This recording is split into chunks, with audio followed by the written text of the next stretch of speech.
Greetings, listeners. I am the mighty Master Voluminous, teacher, commentator, and most importantly to you, storyteller.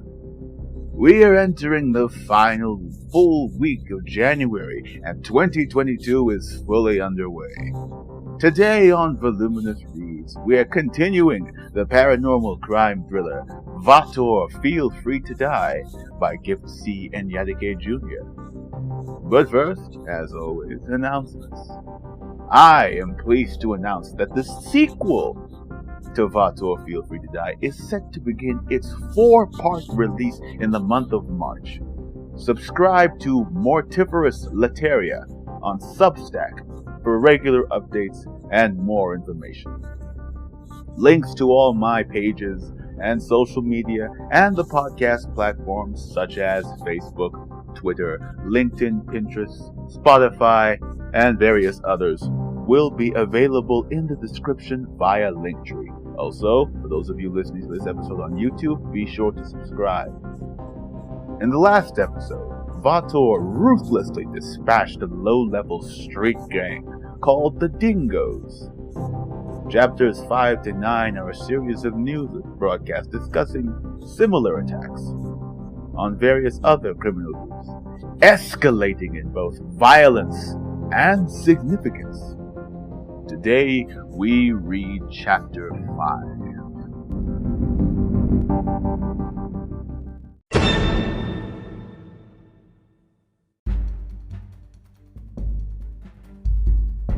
Chapter 5.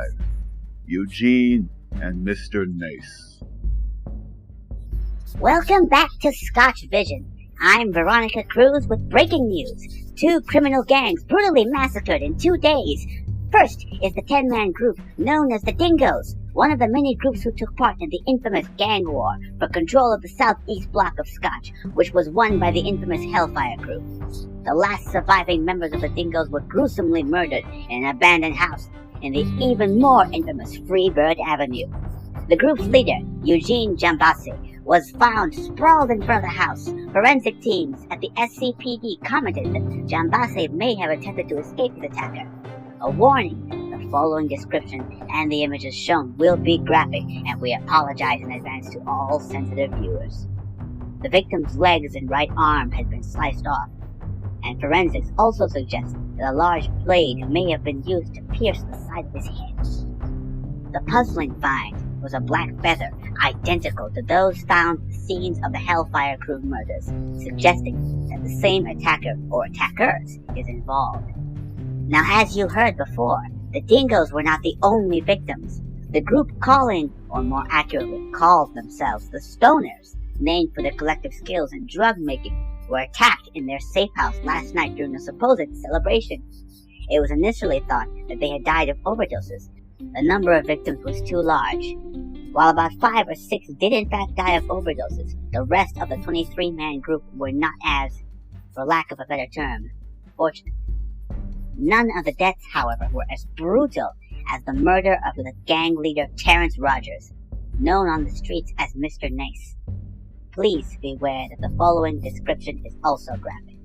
The crime boss was found hanging by his neck from the ceiling in an office within the safe house. His ears, nose, and skin had been removed. At his feet lay the same black feather as before.